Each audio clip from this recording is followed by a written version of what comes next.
I did some stupid stuff. Like Barney, when he went to kindergarten, and Dan was born in August, and Barney started kindergarten in September. The doctor was like, "What are you thinking? You just got him in school. You got another." I'm like, "I don't know." Anyway, he went to school, and this kid would wait for him to come in, and he'd shake his fist at Barney. All of a sudden, Barney didn't want to go to school. I'm like, "What's wrong? What's up?" And he's like, "This kid is shaking a fist at me," and he's crying and everything else. I said, okay. So next day I go up to school with him. Oh boy. And I hide behind the door in the room across the hall. And here comes this kid, and he walks right up to Barney, and he's like a first grader. He's like this in his face. I come flying around that door, and I grab this kid, and I'm like, "Don't you ever do that again. You understand me?" And this kid is like a first grader. He's like, his eyes almost popped out of his head. Yeah. But the worst one I ever did.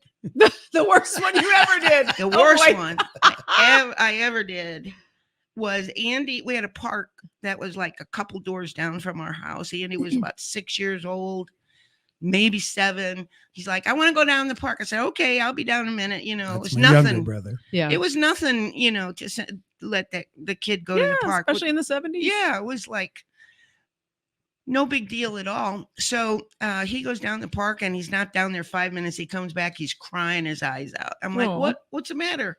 What's the matter? There's a kid down there, and he's picking on me, and he's crying. I'm like, "Okay, let's go down the park." So we go down to the park, and I'm like, "Okay, point him out. Tell me which kid it was." And he's like, "That one right over there." And the kid was in diapers.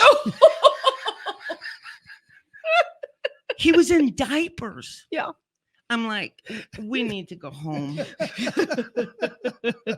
This reminds me of a story that you and my mom would have gotten along great, because there was a time that we were traveling / my mom had a best friend who had 2 kids, and it was Trevor and Owen. So Trevor was my brother's age, and Owen was 2 years younger than me. So this little Owen was probably 2.5. Yeah. Kind of, sort of still in diapers. And I was probably 3.5 or whatever, 3.5, 4, 5, whatever. We were young kids. But this little Owen was the little one, and he would bite. He would bite us. Yeah. And it was like one of those things where my mom would kept telling him, and the mom of the kid was like, "Stop that, Owen, stop it." Yeah. And slap his little hand or whatever. Don't do that. Like constantly trying to tell him not to do it. Right. But my mom thought he just didn't understand how it hurt. So she bit him. Oh, okay. She was like, "Owen," not hard. Yeah. Enough to be like, "Ow," kind of thing. Yeah. But she was totally like, he needs to understand what he's doing. So grabbed his arm and I bit him on the arm, and he's like, "Ah!" Yeah. Screaming. Yeah. The mom got pissed. Yeah. And my mom was like, he needed to know what he was doing to my children. Yeah. I was just like, oh my gosh. I know. You could never do anything like that these days. You couldn't. I'd be in jail. But ultimately, the mom was like, "Oh, okay," because he quit biting. Yeah. He quit biting us anyway. Yeah.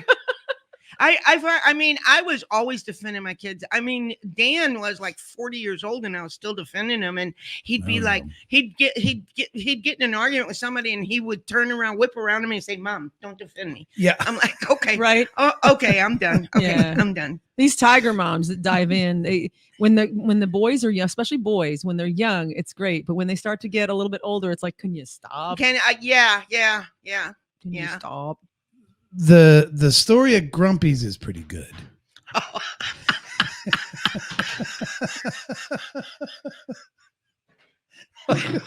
Oh my God. This is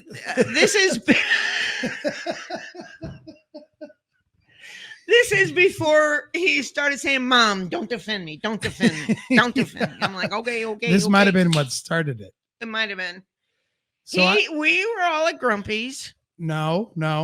Well, you might have been there earlier that night. Yeah. Yes. You were there, and then you had gone home. Right. But to be clear, Grumpy's a local bar here in town. kind of like mom's haunt. I mean, it was Friday nights. I was always there. they went there all the time. They did the potlucks and they would bring the Yeah. crock pots in with the Yeah. fucking Swedish meatballs, the whole bit. Yeah. Grumpy's is kind of that way, which is actually really cool. I love Grumpy's. Yeah. Yeah. But at that time, it was kind of like one of mom's like regulars. That was kind of like Yeah. where she went was Yeah. Grumpy's. So she was always there. Well, I had gone there and it was only about an hour or two after she had left. And I was hanging out there with a friend of mine. We're sitting at the bar and this guy decides to pull one of those bar tricks where he's just like, I'm going to throw a coin across the room. If it lands heads or tails, bet me and we'll do that. And I turned to my friend because I've already been through this shit. I went through this shit in New York City and I also went through this shit in St. Louis. I was like, bar tricks never play out to your favor. Just don't do it. But he was intrigued. He's like, all right, I'll do it. So they bet like $5 and this dude turns around. He throws a coin fucking 20 yards away. He's like, go pick it up. And so I'm just sitting there going, dude, it's just gonna, there's $10, heads or tails. All right, I'll take tails. He bets the money. My buddy runs all the way across the bar, picks up the coin, and it's tails. So he won. Okay. He's like, I just won. They had fucking $20. And I was like, dude, he's gonna throw it again. And sure enough, he's like, let's bet again. I'm just sitting there like, just stop, man. I'm telling you. So he's like, all right, I'm in again. Let's go. $10. Heads or tails? He's like, I'll pick heads this time. He's like, okay. Guy throws the coin 20 yards away. It lands on heads. He go get it. This guy's real condescending. Go get it. So he's got to get up and go get the coin. And it's heads. He's like, it's heads. It's like, all right, you got me again. It's like, let's go double or nothing or whatever. Go all in with what you've already won. Let's go again. I was like, dude, Stop it. don't do this. Don't do it. Sure enough, he throws the coin. My buddy calls it tails. Go get the coin. He runs and it's heads. So he lost all his money. I was like, I'm telling you. So this is how it starts. Okay. So then we're kind of like, oh, all right, fuck this guy. He's fucking with us, whatever. We end that little relationship temporarily and we start hanging out. And now this guy, he's drinking whiskey. And he starts to mouth us because we didn't want to play his game anymore. And it's kind of like it's under his breath mouthing. And we're kind of like, what's this guy's problem? Like, what's the deal? And then he sits there. This goes on and on and on and on. Okay, I'm trying to make the story quicker. I left. Yeah, mom had already gone. She had already gone home. And so he's sitting there. He's drinking whiskey the whole time. And just he stares forward. And he just says to himself, like, I've killed 27 people in Vietnam. And I turned to him at this point. Now he's pissing me off because I'm just like, we played your stupid fucking coin game. So I turned to him. I was like, what the fuck are you talking about? You killed people in Vietnam. What are you suggesting? Right. Like, are you going to kill us now? We're going to get killed? What?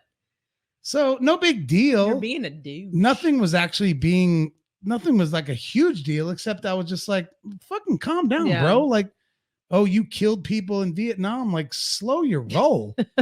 So I go to take a piss in the bathroom and I text my mom. I was like, hey, do you know this guy? His name is this.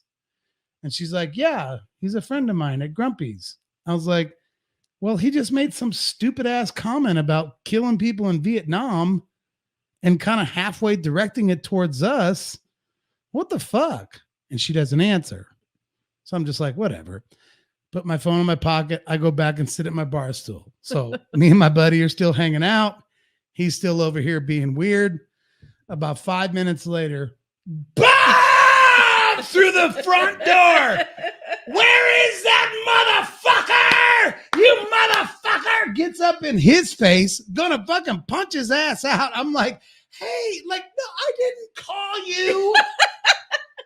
So the dude looks right at me across from the bar now, and he's like, you called your mommy, didn't you? I was like, I did not. I was just asking if she knew. And she was about to beat his ass. Gary come in, the guy she was with at the time. He comes in, you motherfucker. They're like about to go to fisticuffs with this. He was a big ass dude, too. Oh my God. And the bartender was like, get the fuck out, Gail. And everyone's like, motherfucker. It turned into this whole thing. And I was like, oh my God. Look at you with your finger. You're just hand. Yeah. I'm just, what? It's my baby. Oh. Yeah, I know. That's when he started My telling me, baby. Mom, don't defend me. I was like, Don't yeah, defend I me." was It was just, then when he said that at 30 or it was, whatever. oh yeah, I was probably 40 something. Yeah.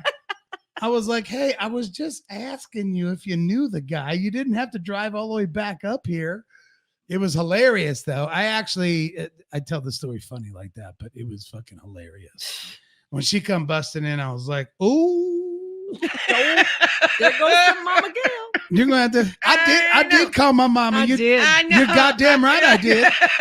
And I hope you burn in hell too. Amen. Tune in live every Thursday night at 7 p.m. Central. On the Unsung Screamers Facebook page, YouTube channel, and Twitter. And check out our Unsung Screamers podcast. Wherever you get your podcasts. Ah!